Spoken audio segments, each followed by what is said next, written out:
Good morning.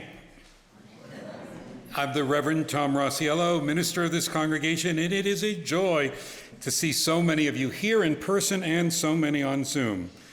We are glad that you're with us. You're welcome to be part of this beloved community, regardless of your race, ethnicity, nationality, sexual orientation, gender identification, economic status, or theological beliefs. You are welcome to come here as you are. Of course, it's wonderful to see so many of our members, but it's also equally wonderful to see the number of newcomers here and to welcome you. If you are willing, and if you are a visitor here today or coming for the first time, and you don't mind, if you would like to just stand so we can recognize you and then know who the folks are we want to be able to say hello to at coffee hour. So if you're a newcomer and would like to be recognized, please stand up.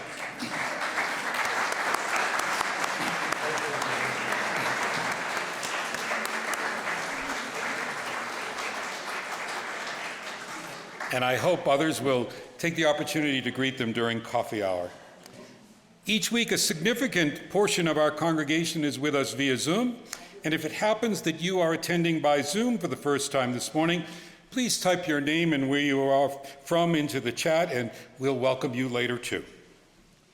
We hope you all stay with us after the service. If you're here at the Allende for coffee and wonderful cookies, if you're on Zoom for a time of sharing with others. Next week after the service, there will be a potluck meal in celebration of January birthdays. Nora Cohen and Don Zealot themselves will be hosting it and celebrating their 80th birthdays. They are organizing this fiesta, and they want to get some idea of who might be there. So just wave if you think you will be here next week for the potluck. Great. And also, if you would, stop by and see them at the cookie table afterwards to let them know you're coming and what you might bring. A lot goes on in this fellowship, not just on Sunday, but during the week. And the best way to know about that is to go on our website, UUFSMA.org, and also to sign up for our newsletter.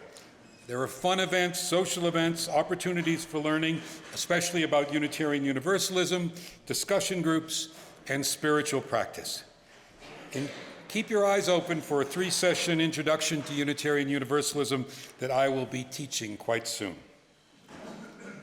Also, on our website, you can watch past services that we've recorded if you've missed one or just want to see one again. And finally, if you find this liberal faith and this congregation in particular is a good fit for you, we hope you'll become a member, and how to do that is also on our website. We will be welcoming new members at our February 4th service, and we'd love to have you among them. Malcolm called us into our time of worship this morning with a beautiful piano arrangement of the hymn, Come Thou Fount of Every Blessing. The words of that hymn invite us to lift our eyes with new vision to the possibility of peace. The hymn invites us to find inspiration that will lift us from the gloom and desperation of these times to higher ways, to ways of peace, of love, and of justice. This is our mission this morning.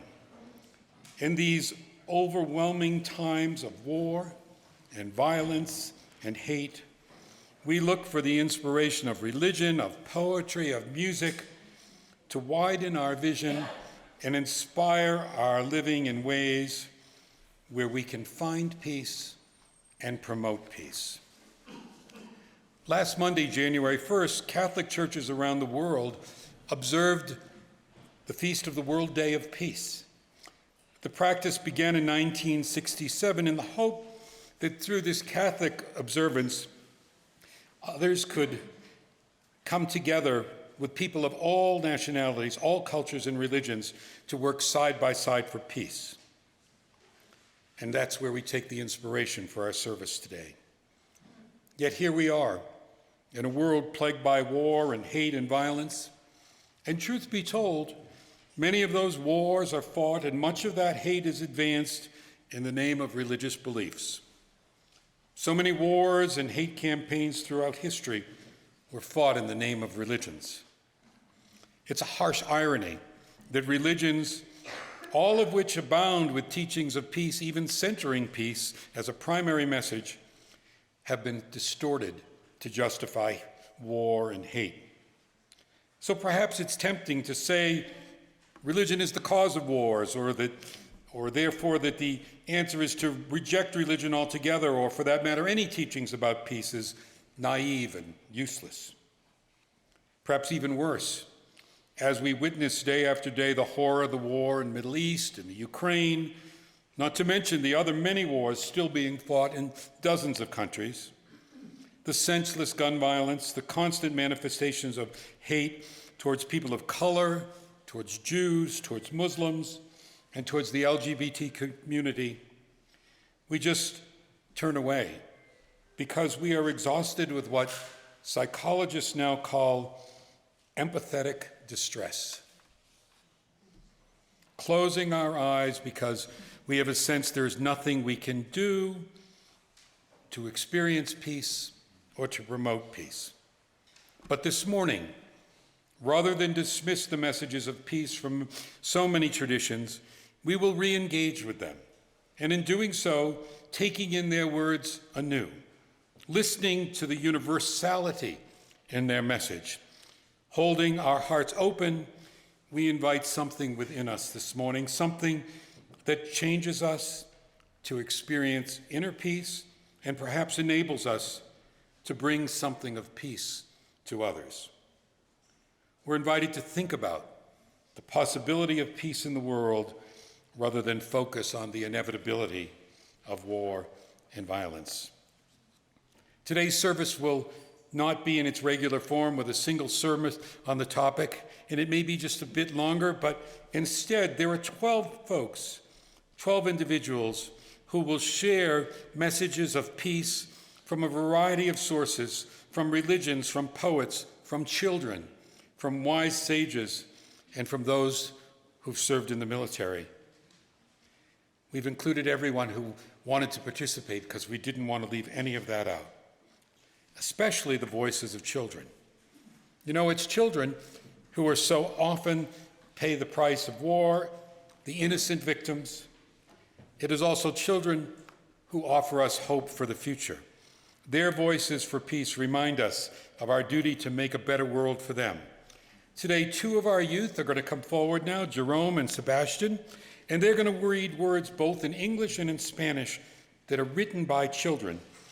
And as they do, we will kindle our flame and our chalice this morning with the hope that even in these dark times, the flickering light of peace can ignite in us inner peace and help us bring peace to the world. Okay? Peace. Peace means the beginning of a new world. La paz significa el inicio de un mundo nuevo. It means that nations are friends. It means joy to the world. Significa que los países son amigos. Significa alegría en el mundo. Peace is quiet and calm. It is rest. It is silence after the storm. La paz es tranquilidad y calma. Es descanso. Es el silencio después de la tormenta. It is love and friendship. It is the world dream of dreams. Es amor y amistad. Es el sueño de los sueños para el mundo. Peace brings comfort and happiness. It brings bread to the hungry. It brings prosperity to the nations. La paz trae consigo consuelo y felicidad. Trae pan para el que tiene hambre. Trae prosperidad a las naciones. It means the strong respect the weak, the great respect the small, the many respect the few. Significa que el fuerte respeta al débil, el grande respeta al pequeño, la mayoría respeta a la minoría. It is like spring after winter. It brings sunshine into the world. It is like sweet music after harsh sounds. Es como la primavera después del invierno. Trae rayos de sol al mundo. Es como música suave tras ruidos estridentes. Thank you.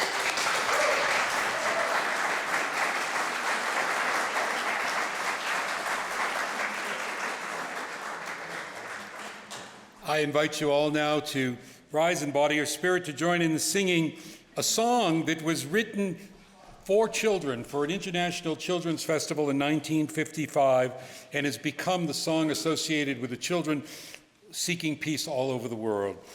Let there be peace on earth, and the words will appear on the screen, and if you need to move a little bit to see the screen, feel free to do so.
Standing as Lourdes leads us in our covenant.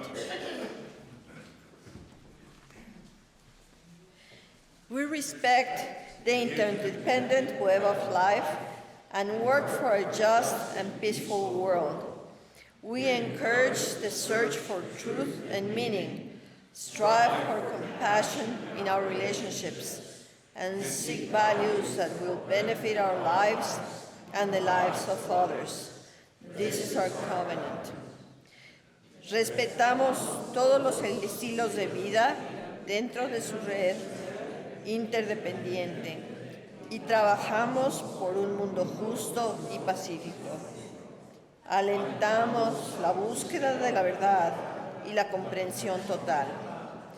Nos esforzamos por mantener compasión en nuestras relaciones y buscamos valores que beneficien nuestras vidas y las vidas de los demás.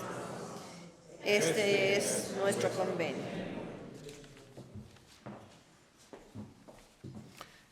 You may be seated.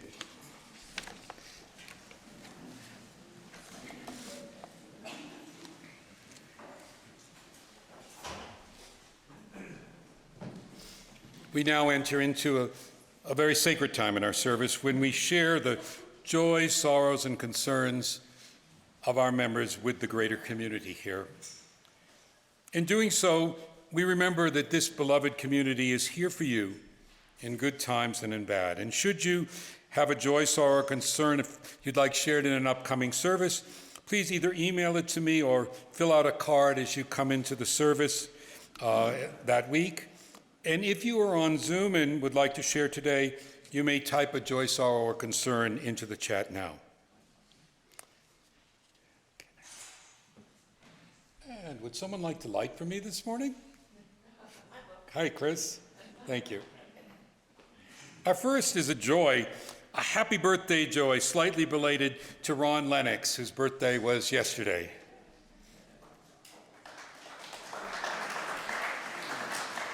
And this week, I met a spry woman walking down the Ancha with her dog and was thrilled to see that it was Maxine Arnold, for whom over the past many weeks, we've lit candles of concern when she was in the hospital in LA for several different issues.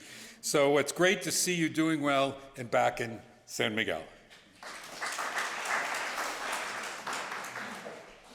Sue Edelstein and Bill Spence are right now on a plane headed to Barrow Brain and Spine Hospital in Phoenix, where Sue will have major surgery on Tuesday to remove a tumor from inside her spinal cord. Our thoughts are with both of them, and we send Sue healing wishes for a quick, complete recovery and return to San Miguel.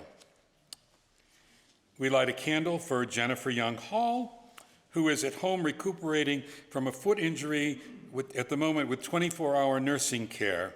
So she's one of our mis hermanas, and they send their get well wishes, and we add ours to that.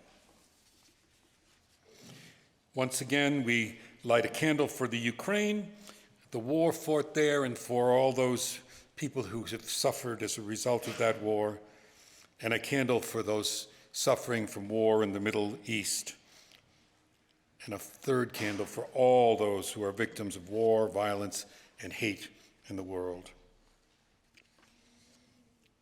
And as we do each week, we light a final candle for those joys, sorrows, and concerns held deep in our hearts, but which remain unspoken this morning.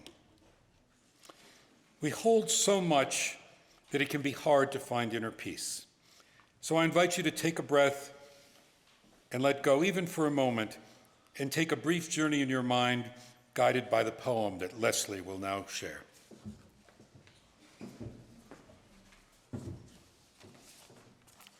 This is The Peace of Wild Things by Wendell Berry. When despair for the world grows in me, and I wake in the night at the least sound, in fear of what my life and my children's lives might be, I go and lie down where the wood drake rests in his beauty on the water, and the great heron feeds. I come into the peace of wild things, who do not tax their lives with forethought of grief. I come into the presence of still water, and I feel above me the day-blind stars waiting with their light. For a time, I rest in the grace of the world and am free.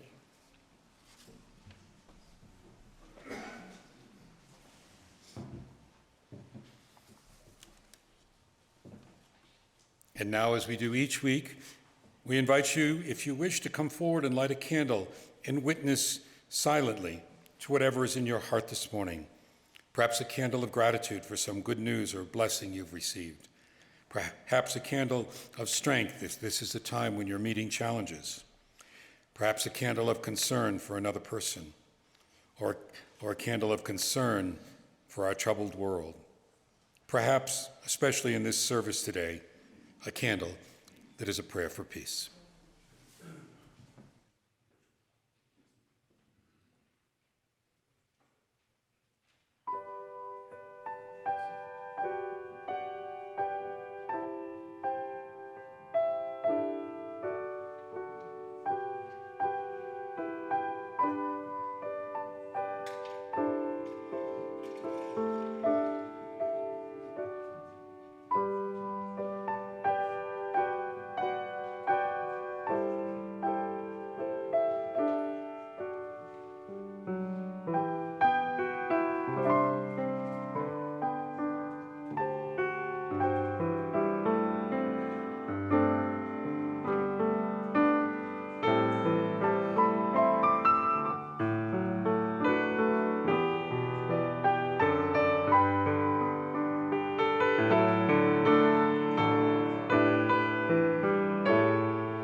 We now invite you on a journey.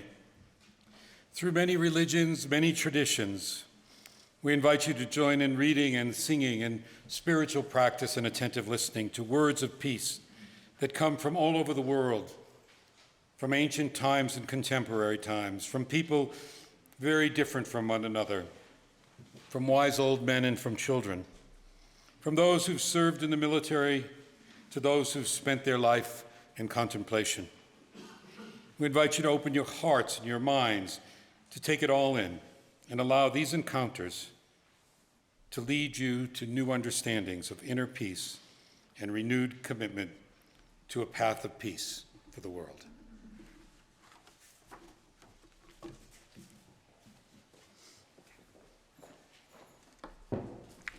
Please open your hymnal to responsive reading number 602, which is If There Is to Be Peace by the ancient Chinese Taoist philosopher Lao Tse.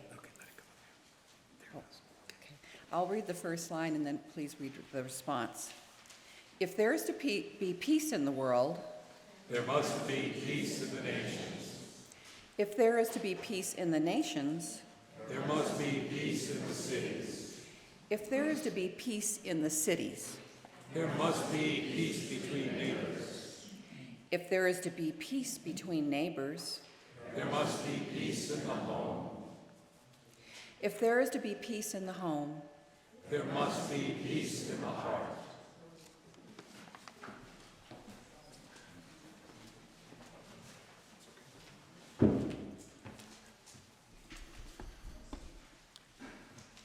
These are the words spoken by Thich Nhat Hanh at an Israeli-Palestinian retreat. It is not my intention to give anyone ideas about peace. You already have plenty of ideas. Our intention is to be peace, right in the here and now. Often our bodies are not at peace. We can learn how to bring peace into our body right in the here and now. Our body suffers, especially during times of war. We feel tension, stress, and pressure. We have worked our body too hard and it's full of conflicts. The way we handle our bodies make them suffer so much that we have no real peace. To bring peace into our bodies, we allow them to rest and have a chance to renew and heal themselves. We can do it today.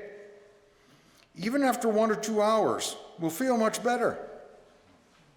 We're not just talking about peace in our body, we're actually bringing peace into it. We all have feelings of sadness, pain, or excitement. Our feelings flow through us like a river and often overwhelm us. Being together with friends who know how to handle their feelings and emotions, we can learn how to handle ours as well. Within 15 minutes of breathing and being mindful, we can begin to know how to handle our fear, despair, anger. This is very important. If you cannot handle your body and your feelings of anger, fear, and despair, you cannot talk about peace. Handling them will bring peace and harmony into your body, feelings, and emotions. And when we are overwhelmed, we do not perceive things as they are. We have wrong perceptions about who we are, who others are, and what the world is like. These wrong perceptions are the foundations of all our actions and bring unhappiness, destruction, fear, and anger. We need to be able to handle our perceptions so we know whether our perception is wrong or correct. Most of our suffering comes from our wrong perceptions. We should take the time to look deeply into the nature of our perceptions so we are not caught by them, because our perceptions are the foundations of all our feelings, emotions, and afflictions. In daily life, we are seldom free of our feelings, perceptions, and thoughts. We are rarely truly ourselves. We are victims of our feelings and perceptions. We are like a leaf floating on the ocean with the waves pushing it to and fro. We don't have sovereignty over our situation. That's why it's so important to come home to ourselves. In this way, we cease to be dominated by our circumstances. This is the basic practice of peace. When you become an instrument of peace, you become an instrument of God, of Allah, of the Buddha, and of ultimate reality. This is not too difficult. We can do it.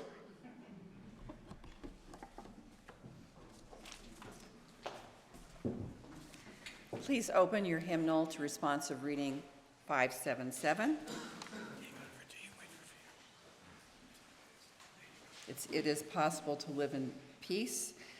This is by Gandhi, and I'll read the first paragraph. Please respond. If someone with courage and vision can rise to lead in nonviolent action, the winter of despair can, in the twinkling of an eye, be turned into the summer of hope. It is possible to live in peace. Nonviolence is not a garment to put on and off at will.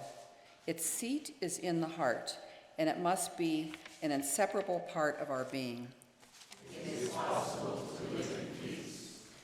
Nonviolence, which is a quality of the heart, cannot come by an appeal to the brain. It is a plant of slow growth, growing imperceptibly but surely. It is possible to live in peace. If a single person achieves the highest kind of love, it will be sufficient to neutralize the hate of millions. It is possible to live in peace. If we are to reach real peace in this world, and if we are to carry on a real war against war, we shall have to begin with the children. It is possible to live in peace. In the future depends on what we do in the present. It is possible to live in peace.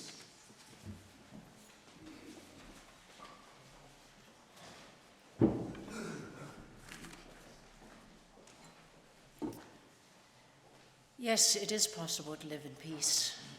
And we have something within us, which is our breath. And we can always go back to our breath. So I'm going to lead you in one of Thich Nhat Hanh's guided meditation. And I suggest that you put your hands on your belly so you can feel your breath coming in and out. As you breathe in, you feel your breath your belly coming up, and as you breathe out, it comes in. Thich Nhat Hanh teaches us present moment, only moment. All of us have only got now. So I will begin with 3 sounds of the bell, and then I will lead you for 5 minutes in a guided, semi-guided meditation. If you would like to close your eyes while you're doing this, that is a good suggestion, or not.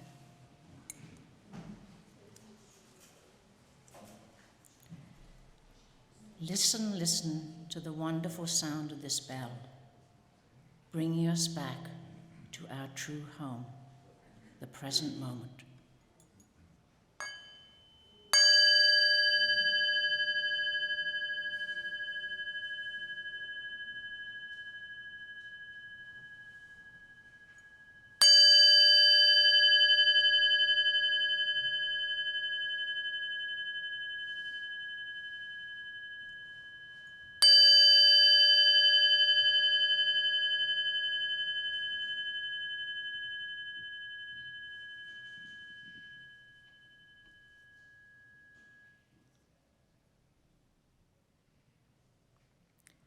Breathing in, I am aware, I am breathing in. Breathing out, I am aware, I am breathing out. In, out.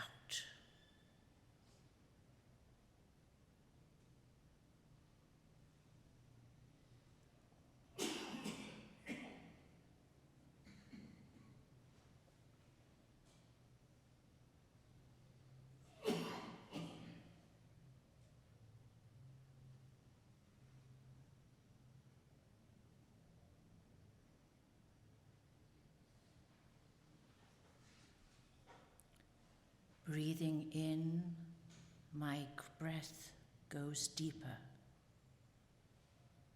Breathing out, I breathe more slowly. deep, slow.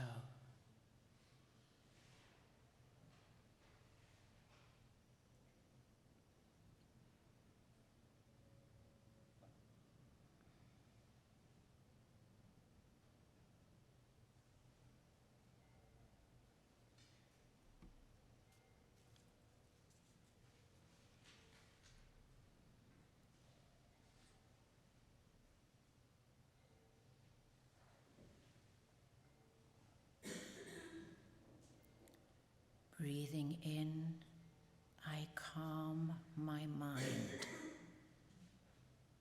Breathing out, I ease my body. Calm, ease.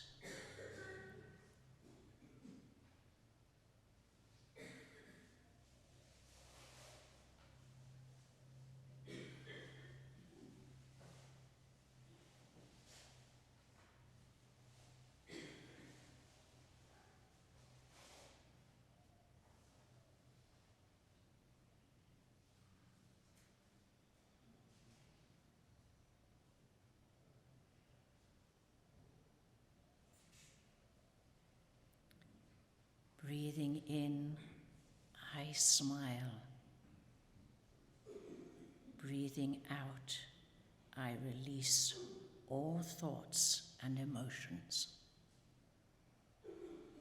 Smile, release.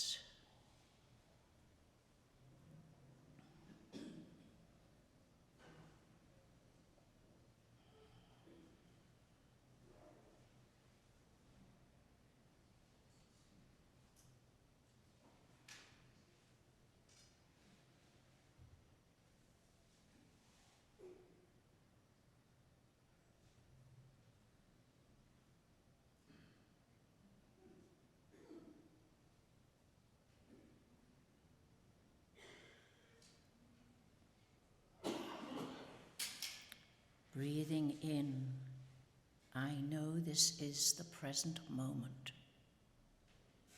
Breathing out, I know it is a wonderful moment. Present moment, wonderful moment.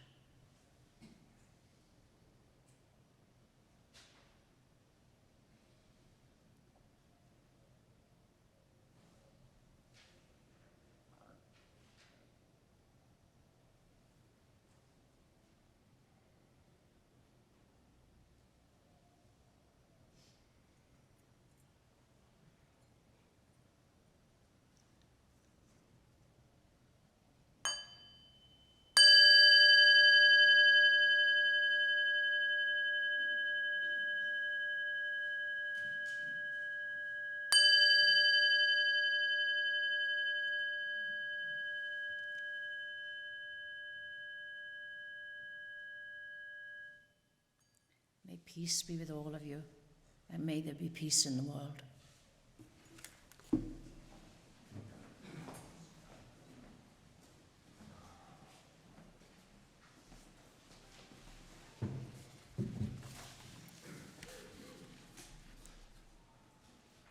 We've shared words of peace from Eastern tradition and Eastern practice. We turn to the West now to the Judeo-Christian tradition, and we begin with words of the prophet Micah. They shall beat their swords into plowshares and their spears into pruning hooks. Nations shall not lift up swords against nations, neither shall they learn war anymore. But they shall sit under their own vines and fig trees, and no one shall make them afraid. I invite you now to rise as you're able and join in singing, setting of those words in a spiritual context. I'm going to lay down my sword and shield, number 162 in the hymnal. The words will appear on the screen.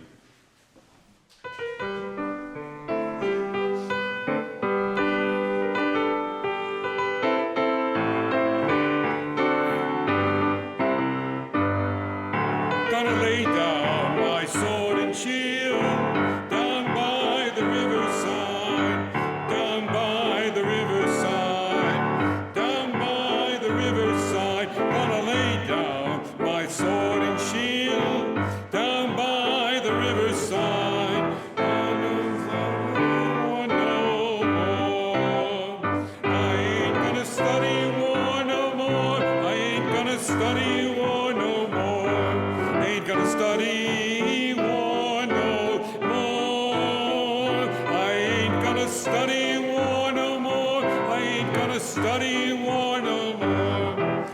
gonna study war no more. Gonna lay down my burden down by the riverside, down by the riverside, down by the riverside. Gonna lay down my burden down by the riverside. Gonna study war no more. I ain't gonna study war no more. I ain't gonna study war no more.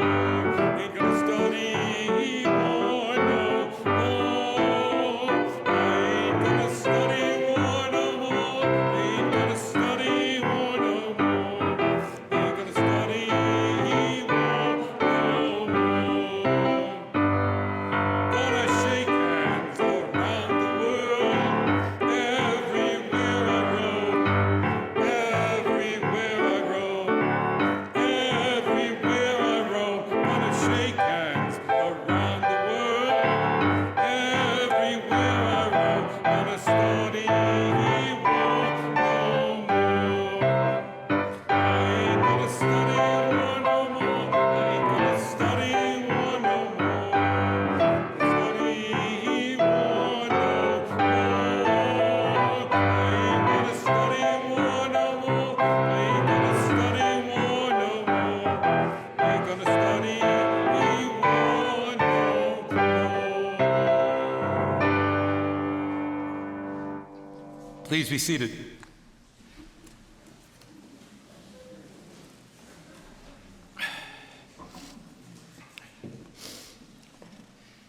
A few weeks back, when Jeannie did a wonderful service for us, she shared this poem, and I felt it needs to be shared again. It is a poem written just last October by Rabbi Erwin Keller. Today, I'm not taking sides. I'm taking the side of peace. Peace which I will not abandon even when its voice is drowned out by hurt and hatred, bitterness of loss, cries of right and wrong. I'm taking the side of peace, whose name has barely been spoken in this winnerless war. I will hold peace in my arms and share my body's breath, lest peace be added to the body count. I will call for de-escalation even when I want nothing more than to get even. I will do it in the service of peace. I will make a clearing in the overgrown thicket of cause and effect so peace can breathe for a minute and reach for the sky. I will do what I must to save the life of peace. I will breathe through tears. I will swallow pride. I will bite my tongue. I will offer love without testing for deservingness. So don't ask me to wave a flag today unless it's a flag of peace. Don't ask me to sing an anthem unless it's a song of peace. Don't ask me to take sides unless it's the side of peace.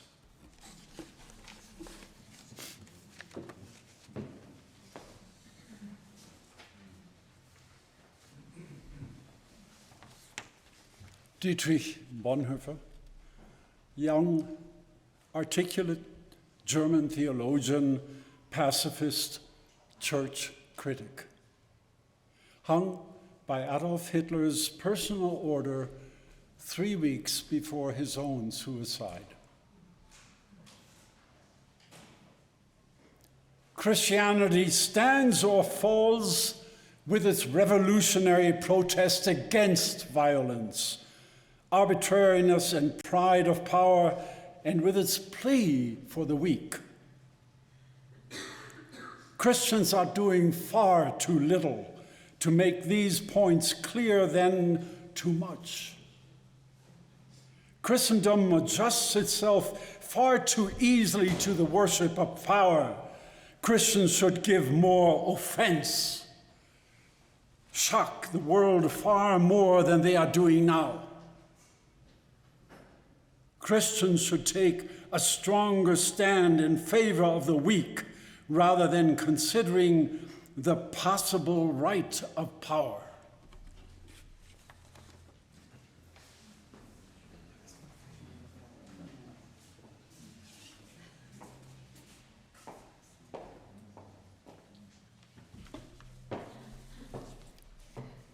The martyred Salvadorian Bishop Oscar Romero described peace this way: peace is not the product of terror or fear. Peace is not the silence of cemeteries. Peace is not the silent result of violent repression. Peace is a generous, tranquil contribution of all to the good of all. Peace is dynamism. Peace is generosity. It is right and it is duty. El obispo mártir Oscar Romero de El Salvador describe la paz de esta manera. La paz no es el producto del terror o el miedo. La paz no es el silencio de los cementerios. La paz no es el resultado silencioso de la represión violenta. La paz es la contribución generosa y tranquila de todos para el bien de todos. La paz es dinamismo. La paz es generosidad. Es un derecho y un deber.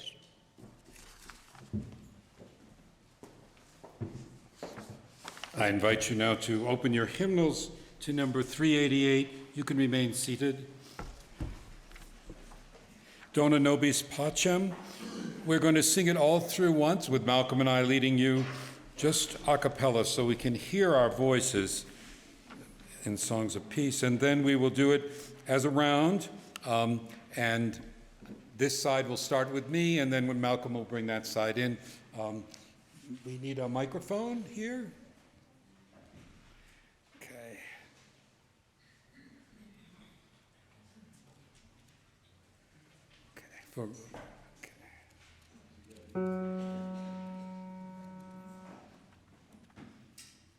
So everyone together with us first, all right? And Dona nobis pacem, pacem. Dona nobis pacem.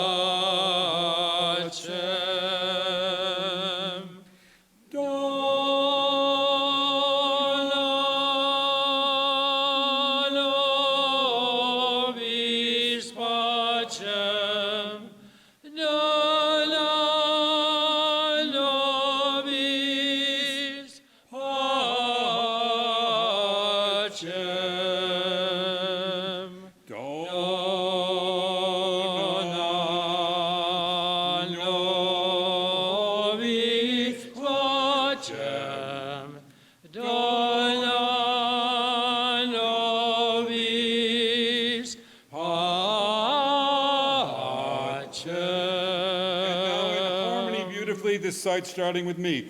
Dona nobis pacem, pacem. Dona nobis pacem.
And now I'd like to invite Doug Zachary.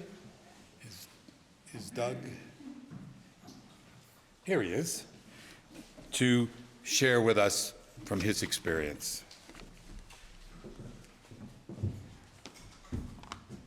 Good morning. I have been a peace activist for over a half century now, Some of you will recall the fall of 1969 when we had huge moratoriums descend on Washington, D.C. to demand that we quit murdering Southeast Asians. I was impacted by the student movement. It made its way into the barracks, and me and everyone around me at that time began to be moving in the direction of movement and disobedience to our NCOs and our officers, and ultimately to the Washington, D.C. politicians who would have us inflict this kind of harm on so millions of people. A lot of my friends were turning themselves in and admitting to drug abuse, so to speak, and receiving a desirable discharge within a matter of weeks and be home, in Lafayette, Louisiana, or Dallas, Texas, or Seattle. I had a different kind of a response. I had to confront Herod and Pilate and Rome in the face of and in the personage of my commanding officer. So I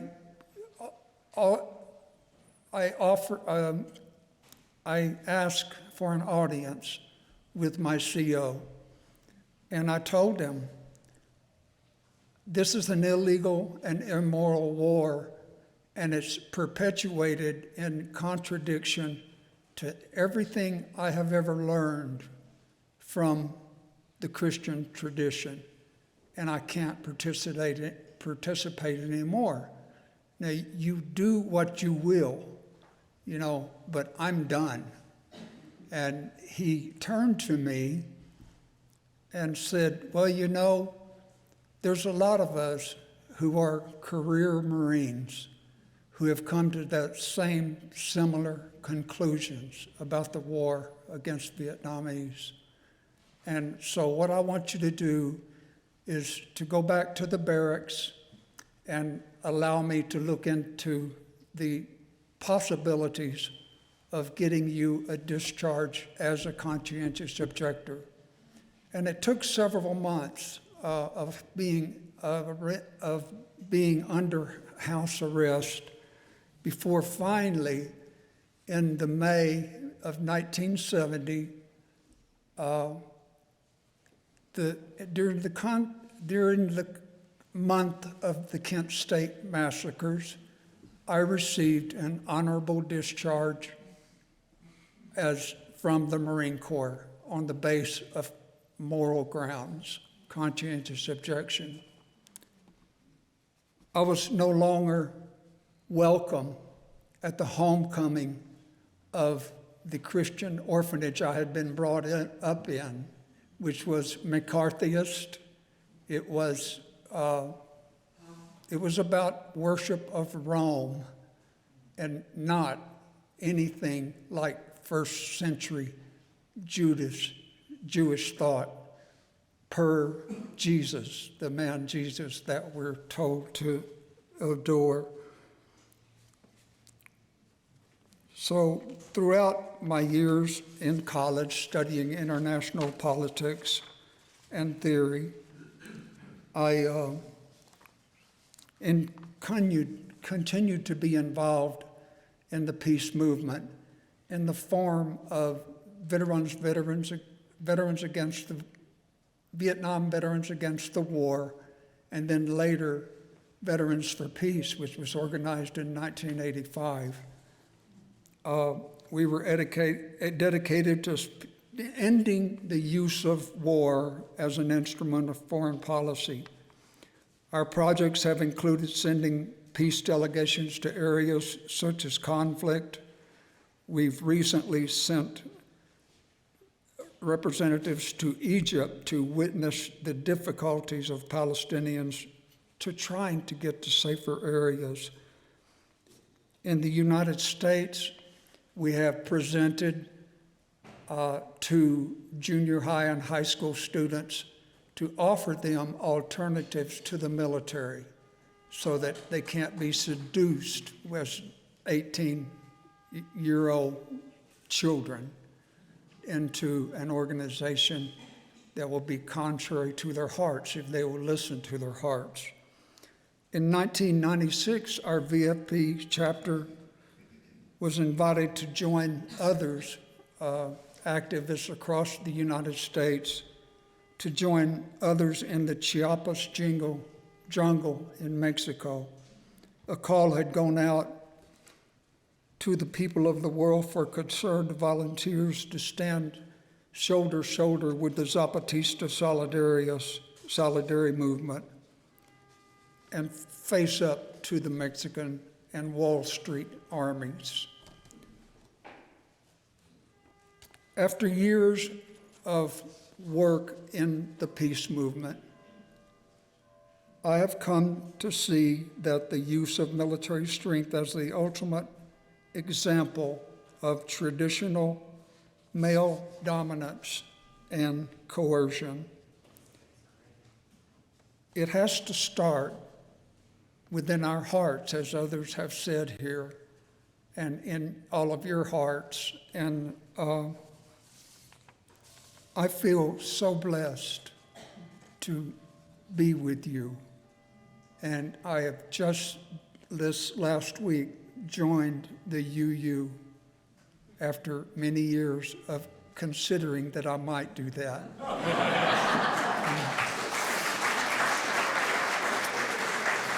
So, thank you for allowing me a chance to share my story.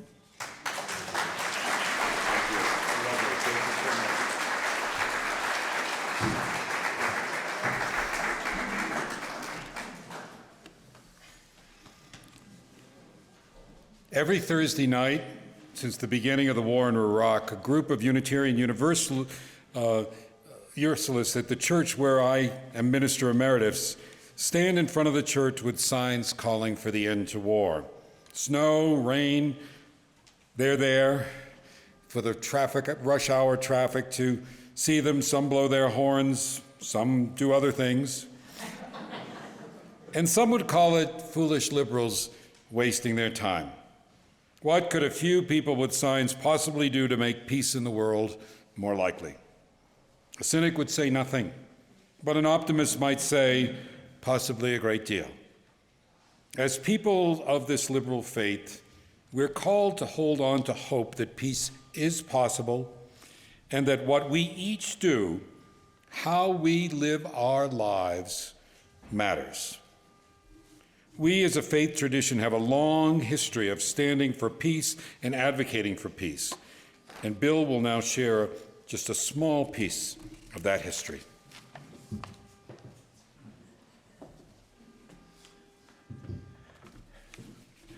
First, Doug, thank you so much for your wise lessons and your words today. They were very moving. This great lesson, the words I'm about to read are from the Universalist minister Olympia Brown, who was the first woman ordained in the ministry in the United States and a leader in the fight for women's suffrage. We can never make the world safe by fighting. Every nation must learn that the people of all nations are the children of God and must share the wealth of the world. You may say, this is impossible, far away, can never be accomplished, but it is the work we are appointed to do.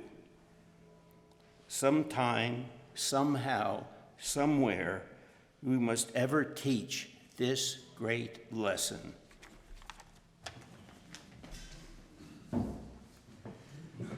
Well, fast forward to the UU world of today. And right now, we as Unitarian Universalists, as an association of congregations, are in the process of revising our bylaws, specifically the section where we declare our principles and values.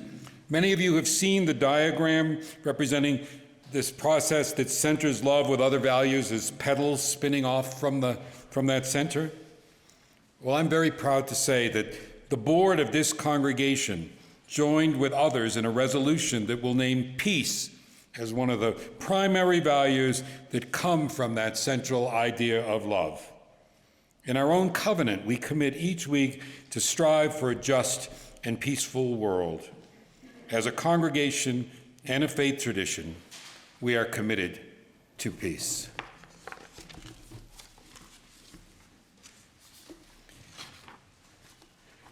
This morning we have shared readings about peace and from many different traditions and philosophies, poets, songwriters, veterans.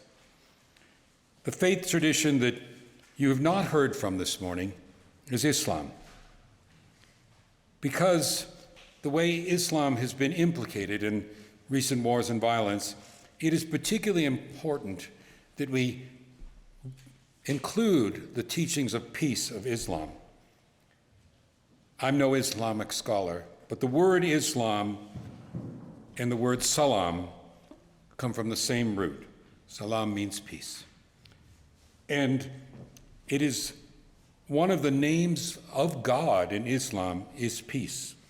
It in fact can be said that Islam actually means submission to the way of peace. I know that with the problems of the world, many of us come to think of Islam as a violent faith.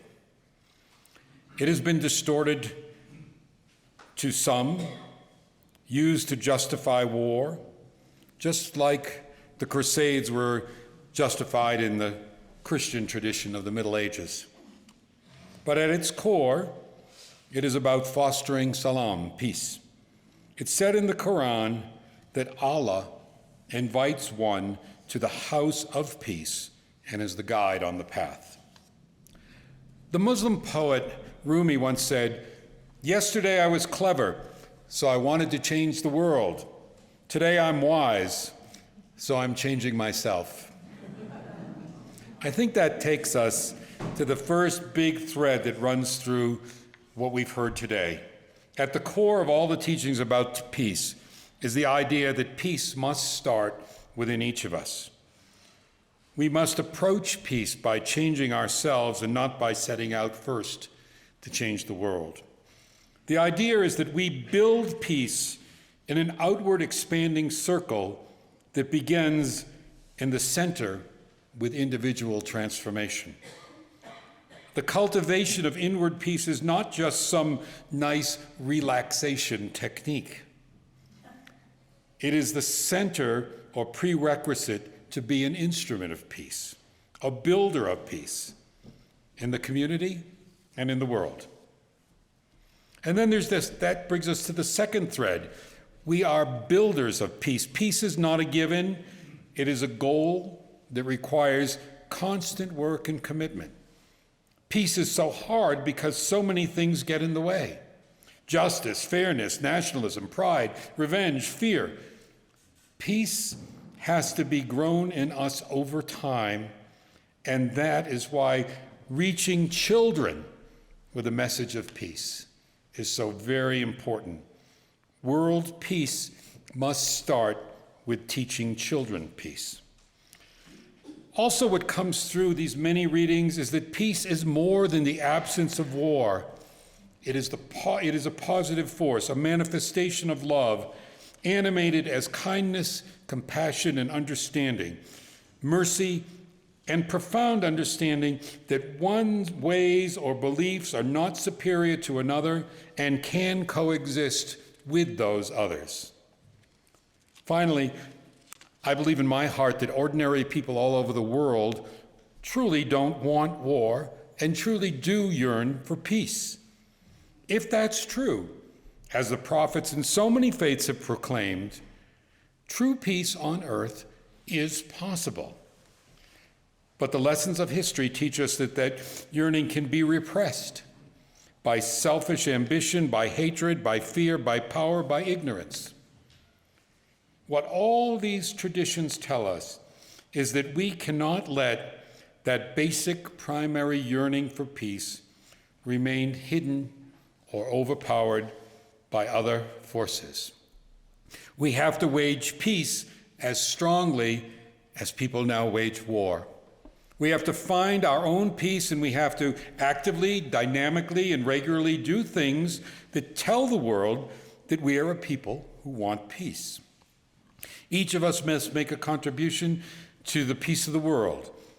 As that children's song we started with so clearly emphasized, peace on earth has to begin with each of us individually.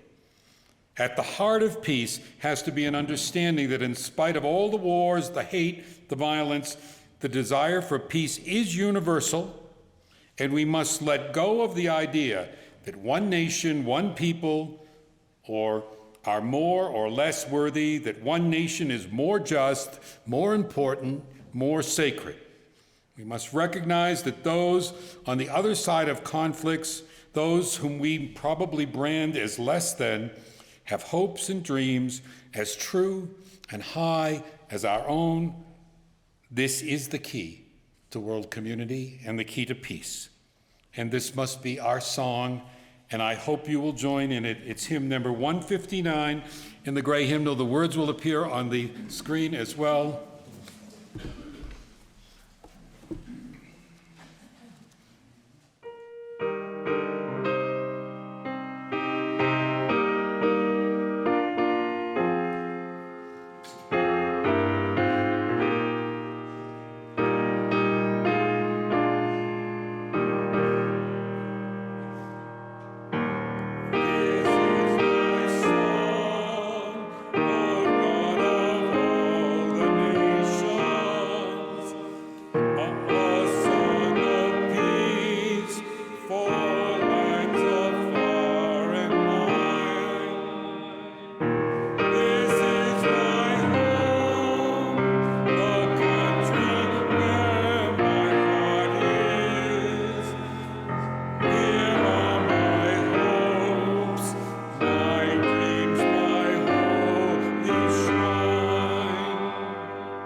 Please be seated.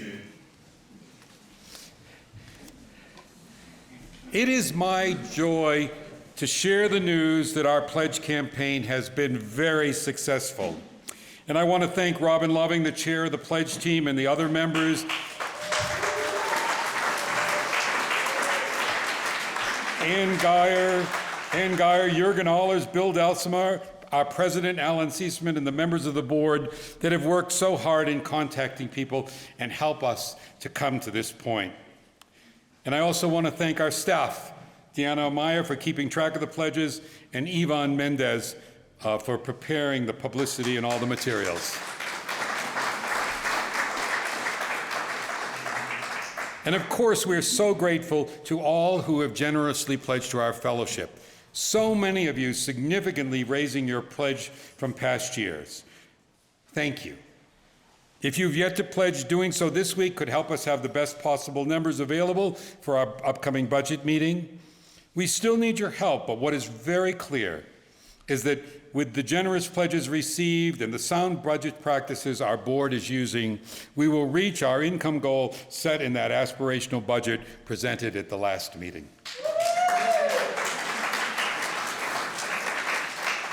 Now, you probably know that pledges make up the largest portion of the income side of our budget, but our Sunday morning collections are also very important.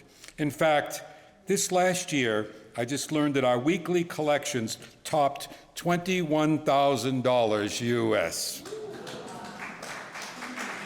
So whether you're a guest whether you're here as a guest or in person on Zoom who appreciates our service on a Sunday, or a member who can afford to add a little more to your contribution, the non-pledge money that we get in the basket or electronically via the website donate button is critical to making possible our Sunday services, our professional ministry, our kids program, and all the things that our fellowship is able to do because of your generosity. This will be the first collection of the new year. The new books are open. So let's start off with a spirit of generosity. The morning offering will now be gratefully accepted.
You just witnessed our president, presenting to you Robin Loving, in case you don't know her, who ran our so successful pledge campaign, and take the opportunity to thank her personally, if you would too. And thank you all for being here today. We hope you'll join us again next week, and don't forget there'll be a birthday potluck following this service, and Nora and Dawn are already back at the cookie table waiting to hear if you're coming and what you might bring. As today's service was inspired by a Catholic liturgical calendar observing the World Day of Peace this week, I thought it appropriate to take our benediction from the 12th century Catholic saint Francis of Assisi, who prayed, "Make me an instrument of peace. Where there's hatred, let me sow love. Where there's injury, pardon. Where there's doubt, faith. Where there's despair, hope. Where there's darkness, light. And where there's sadness, joy." As we extinguish the flame that we lit at the beginning of our service, we take the light of peace, so central to all faiths, with us. And we wish each other in song now, peace until we meet again. Join in singing the Hebrew round, Shalom Havarim. We'll sing it through twice. The words will appear on the screen. It's at number 400 in your hymnal. Shalom Havarim, Shalom Havarim, Shalom, Shalom. Leit Rahol, Reit Rahol, Shalom, Shalom again. Shalom Havarim, Shalom Havarim, Shalom, Shalom.